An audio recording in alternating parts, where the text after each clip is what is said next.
Digital dumpster fires. Strong words, but sometimes things don't go the way you plan. Now, I'm not going to say that these games are all going to come out and be bad. Hell, I'm not even going to say that these games are all going to come out. But hi, folks, it's Falcon, and today on gameranx, we're talking about 10 big upcoming games that are in a rough state. We're starting off with number 10, the Knights of the Old Republic remake. The original KOTOR is basically holy scripture for RPG nerds. BioWare absolutely at its prime, lightsabers, morality sliders, a hell of a twist. So naturally, when they announced the remake a few years ago, it was met with unholy levels of hype and then nothing. Delays, rumors of chaos, and we don't really have anything to show for it at this point. It was originally announced back in 2021 on the flashy teaser. It was supposed to be this glorious revival by Aspyr. As we all know, Aspyr has, a mixed bag in terms of a history. Apparently things went the direction people didn't want them to go in. Well, anyway, the whole situation with not only Aspyr, but Saber Interactive and Embracer, it's all near unintelligible. Aspyr became a subsidiary of Saber Interactive, which was at the time a subsidiary of Embracer Group. Embracer Group divested from Saber, selling it off to the tune of $500 million. However, Embracer retained Aspyr for some reason, and Saber walked with the KOTOR remake. Back in March, Saber confirmed that all of its projects are still in development and there's no cancellations, but it did not mention any progress or anything. According to everything I can find, they basically had to restart development entirely. So to say there's a shit show that has happened over the course of the last several years regarding this Knights of the Old Republic remake would be a vast understatement. We do not know the extent, but it's vast. What we know is absolutely a game that is in a rough state. And number 9 is Marathon. Remember when Bungie made Halo and everyone's like, wow, this is a studio that can do no wrong. Fast forward to 2025 and they're rebooting Marathon. Don't know exactly why, but they decided to make a PvP only extraction shooter, but I don't know. I don't really understand the thinking behind that, and then throw in the alleged art theft, and this one's gotten pretty spicy. So according to a Games Radar report, Marathon was gonna come out last year, has got pushed to this year, mostly because Bungie's dev team is supposedly struggling with the game's core mechanics. Translation, that means they cannot agree on what the hell it's supposed to be. Basically, it's being said that there's a lack of focus and the studio is bleeding talent. And I mean, we've talked about that elsewhere on the channel. It's a problem. The whole deprofessionalization thing. Check out the What the Hell's Going On with Ubisoft video we did not long ago for more info on that. Now, I am not one to advocate for intellectual property, but the art theft thing is... A former Firewalk Studios dev, somebody who worked on Concord, is saying that Marathon is suffering from this similar soulless studio project syndrome. Which, I mean, yes, exactly. That's the exact problem. Why does Marathon exist? Who cares? I cannot imagine why anyone would care. I'm not excited for Marathon, and it doesn't seem like Bungie is particularly either.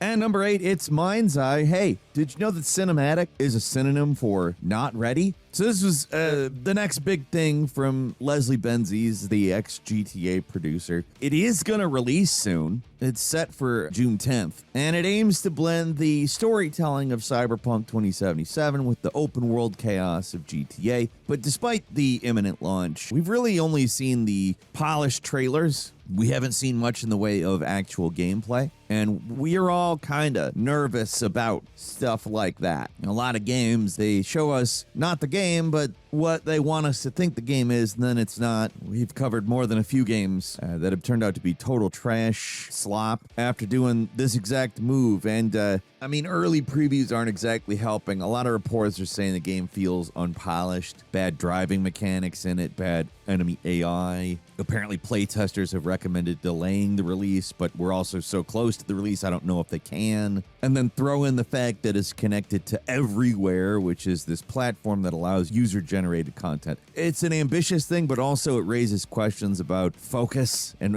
what they're really trying to do here. Is it too many things? I think it's probably too many things. Unless they pull off some kind of miracle a la No Man's Sky, I am definitely worried that this one's going to be remembered more for marketing missteps than gameplay.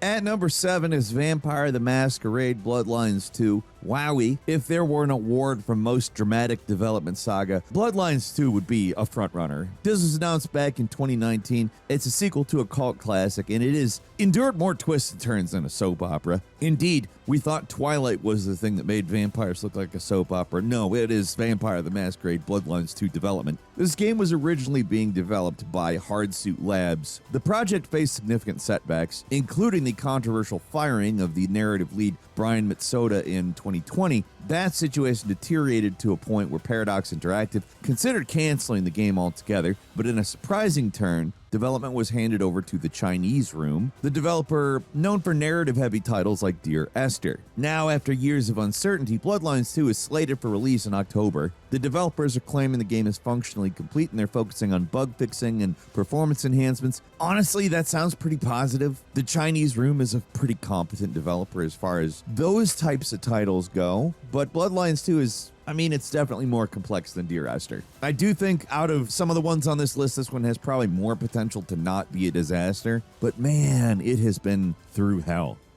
At number 6, it's Fable, the reboot that has been rebooting since 2020. For those who are unfamiliar, the whimsical British RPG series, it's known for letting you kick chickens and make morally questionable choices, I guess. They announced a reboot in 2020. It was supposed to be a triumphant return to Albion, but it keeps getting delayed. The train's always just around the corner, as they say. It was slated for a 2025 release. It has been pushed back to 2026. Xbox Game Studios head Craig Duncan is saying the extra time is to ensure that it's a high-quality experience. But, so, the game's being developed by Playground Games, which, if you're familiar, they're known for the Forza Horizon series. And, the game is being developed on the Forza Tech engine, which is a racing game engine, because this developer makes racing games, not Fable, a narrative-driven RPG. Now, in all seriousness, I suspect Fable's probably going to be good when it comes out. This is another one of those I do think probably will end well, and it's actually possibly because of Playground's inexperience with this type of game that I think it's probably going to be good. Like, they have a lot to prove in doing it. I have no idea why they were assigned this title, and I think they realize that if they screw it up, that's going to be pretty bad for them. And I think that the slow development's probably due to that, more or less, rather than it being due to a lack of interest or it switching hands a lot of times or stuff like normal development hell stuff. It's really just these guys haven't made a game like this. And I think that actually could be a good thing because, again, these people have a very good reputation, but that doesn't mean it's not in a rough state.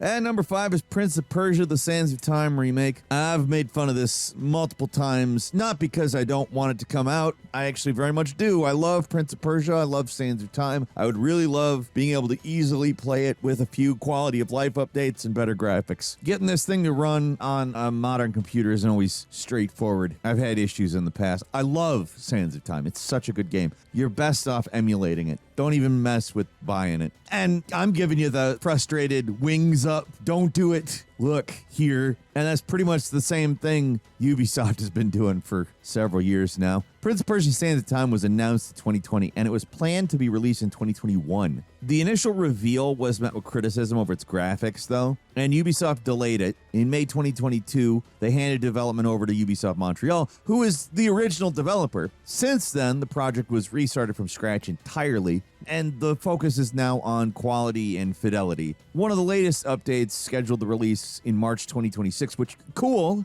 but A, is that going to happen? I'd bet no. But B, man, why not just hand it to Ubisoft Montreal in the first place? Why not? This was supposed to be a 1 year in between announcement and release game. 1 year. That means it had been in development prior to the announcement, but it's been 5 years. And number 4 is Star Wars Eclipse, which was revealed at the Game Awards back in 2021. Quantic Dream, the guys who made Detroit Become Human and Heavy Rain, The Quest to Find Sean! I really love that shit. Anyway, this is a narrative adventure set in the High Republic era. Basically, it's a Quantic Dream game set in the Star Wars universe, and it's going to supposedly have a branching storyline with multiple playable characters, blah, blah, blah. It's been 4 years, and 2 years ago, Quantic Dream's VP of Marketing, Lisa Pens. I don't know how to say that last name. But anyway, she described the game's development status as simmering, which, I mean, fine if you're rendering a broth, but that is not what game development is like. I mean, Quantic Dream has said Star Wars Eclipse is progressing well, but also they haven't really given any updates, nothing substantial anyway, and certainly haven't given out a release date, which without even an estimate of a release date, I mean, that's not great because most games have an estimated release date. So if we get any news on Simmering Wars Eclipse, we'll let you know.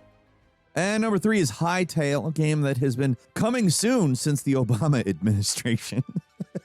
So yeah, it's been about a decade of development. There was a trailer that dropped in 2018. There's no beta, no release date. And I mean, it's a game that looks like Minecraft. It's not like this is some expensive and massively complex AAA development thing. And Hypixel is now under Riot Games. So like, I think safe to assume there is actually a game. And they do release development updates. The latest was a spring 2025 update where they talk about internal playtesting and progress on core systems and stuff, but there's no public beta or concrete release window or anything. The community behind this game, their patience is wearing fairly thin though. A Reddit post titled Hytale, nearly a decade of development, still no beta, what's going on? That kind of captures the mood, I would say. They're tired of the vague updates. I mean, how can you be a decade in and being like, we're making progress on core systems like movement and combat? It's a decade in and your game is like just a notch above Minecraft level graphics. And Minecraft was not like great graphics or anything back when it was originally released. In fact, that was the appeal of why so many people kind of,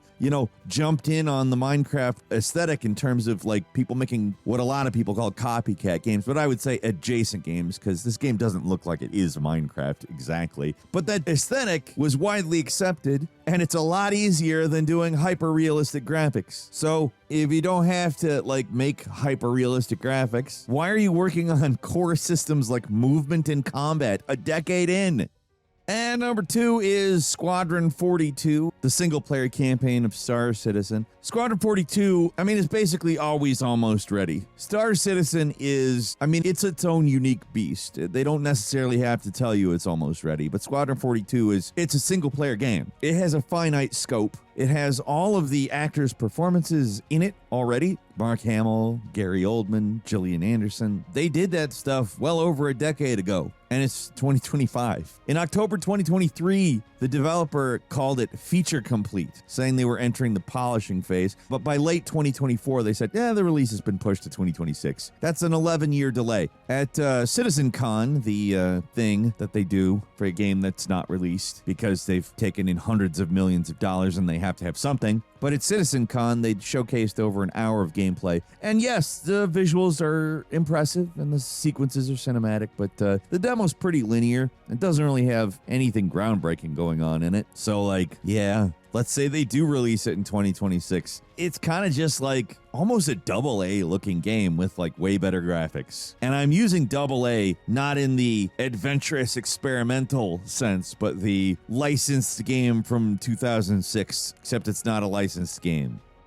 And finally, at number 1, it's Judas, Ken Levine's narrative Lego project that he's been building forever. The guy behind BioShock, Ken Levine, basically shut down Irrational Games and started Ghost Story Games. Seems like it was essentially unnecessary to do, because it seems like they're just making the next Irrational Games game. The game was actually announced in 2022, which was after a very long period of silence where Ghost Story Games never released anything. They kind of gestured at various things from time to time. And it was originally going to come out in March 2025. Obviously, it's May 2025 now, and we don't know anything about what's happening with this damn game. Levine's management style is apparently a large issue. He tends to reboot things and shift directions a lot. That happened to BioShock Infinite as well.